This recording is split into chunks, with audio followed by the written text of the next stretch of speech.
آج ہم ایک ایسی ناقابل یقین کہانی جانیں گے کہ کس طرح رومی سلطنت کے سب سے قیمتی اور مضبوط علاقے کو تمام تر مشکلات کے باوجود فتح کر لیا گیا۔ تو سوال یہ پیدا ہوتا ہے کہ آخر یہ ہوا کیسے؟ اس تجزیے میں ہم مصر کو فتح کرنے کی اس جرت مندانہ مہم کی تفصیلات جانیں گے جو شروع میں کسی بھی لحاظ سے ممکن نظر نہیں آ رہی تھیں۔ اس کہانی کا آغاز کسی فوجی طاقت یا برتری سے نہیں، بلکہ ایک ایسی خلافت سے ہوتا ہے جو ایک تباہ کن طاعون کی وجہ سے بہت کمزور ہو چکی تھی۔ ذرا تصور کہیں 25,000 سپاہی اور ان میں بڑے بڑے جرنیل بھی شامل تھے۔ یہ وہ نقصان تھا جو مسلم فوج کو ایک مہلک طاعون کی وجہ سے اٹھانا پڑا تھا۔ فوج کی کمر جیسے ٹوٹ کر رہ گئی تھی۔ اور اتنے بڑے نقصان کے بعد فوج کے کمانڈر عمرو بن عاص نے تجویز پیش کی کہ وہ صرف 4,000 سپاہیوں کے ساتھ رومیوں کے زیر کنٹرول مصر کے مرکز پر حملہ کریں گے۔ اب یہاں پر صورتحال بہت دلچسپ ہو جاتی ہے۔ ایک طرف میدان جنگ کے کمانڈر عمرو بن العاص تھے جو ایک تاجر کے طور پر مصر سے اچھی طرح واقف تھے اور فوری حملے پر زور دے رہے تھے، تو دوسری طرف مدینہ میں خلیفہ عمر تھے جو بہت محتاط تھے اور اس کمزور فوج کو مزید کسی خطرے میں نہیں ڈالنا چاہتے تھے۔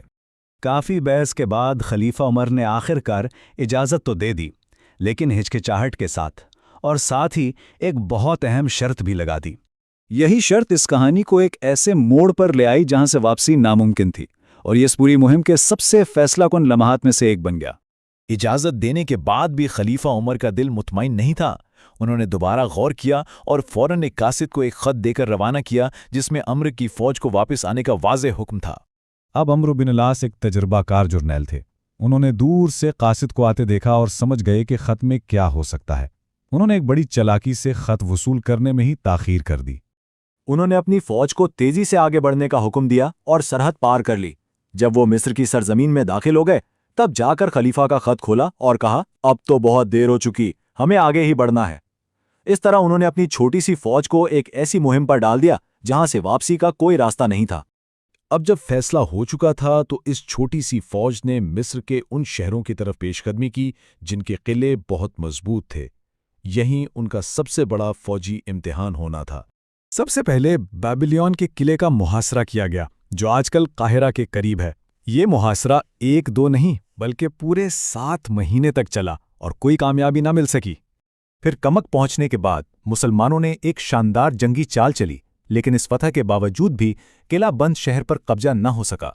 آخر کار محاصرہ اس وقت ٹوٹا جب زبیر بن العوام نے اپنے چند ساتھیوں کے ساتھ ایک بہادرانہ قدم اٹھایا۔ انہوں نے رات کے اندھیرے میں قلعے کی دیواریں پھلانگیں اور اندر سے دروازے کھول دیے۔ اس کے بعد فوج نے اسکندریہ کی طرف پیش قدمی کی جو رومی مصر کا سب سے اہم شہر تھا، لیکن عین اس وقت جب مسلم فوج وہاں جد و جہد کر رہی تھی بہت دور کچھ ایسے واقعات ہوئے جنہوں نے جنگ کا پانسا ہی پلٹ دیا۔ ہوا یہ کہ اچانک رومی دارالحکومت قسطنطنیہ میں شہنشاہ ہرقل کا انتقال ہو گیا، جس سے پوری سلطنت میں افراتفری پھیل گئی۔ اقتدار کی اس جنگ نے حالات کو مزید خراب کر دیا۔ ہرقل کے جانشین کو محلاتی سازشوں میں زہر دے دیا گیا جس سے اندرونی اختلافات اور بڑھ گئے۔ نتیجہ یہ نکلا کہ تخت پر ایک 11 سالہ لڑکے کو بٹھا دیا گیا اور پوری رومی سلطنت میں خانہ جنگی شروع ہو گئی۔ یعنی جس وقت مسلمان سب سے زیادہ کمزور تھے اسی وقت رومی سلطنت اندر سے ٹوٹ پھوٹ کا شکار ہو گئی۔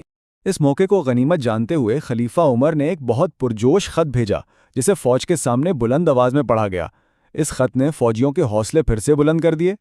تو مصر تو فتح ہو گیا، لیکن اب اصل امتحان جنگ جیتنا نہیں تھا بلکہ ایک ایسا نظام حکومت قائم کرنا تھا جس کی بنیاد انصاف پر ہو۔ اس کی ایک مثال تب سامنے آئی جب پتہ چلا کہ مقامی لوگ دریائے نیل کو بہانے کے لیے انسانی قربانی کی ایک رسم ادا کرتے ہیں۔ خلیفہ عمر نے ایک خط بھیجا جسے دریا میں ڈالا گیا اور اس کے بعد یہ ظالمانہ رسم ہمیشہ کے لیے ختم ہو گئی۔ لیکن انصاف کے اس نئے ویژن کا سب سے بڑا امتحان ایک مشہور واقعے میں سامنے آیا جس میں فاتح کمانڈر کا اپنا بیٹا شامل تھا۔ جب سزا پر عمل ہو گیا تو خلیفہ عمر اپنے فاتح کمانڈر کی طرف مڑے اور وہ تاریخی الفاظ کہے جس نے قانون کی نظر میں سب کی برابری کا ایک لازوال اصول قائم کر دیا۔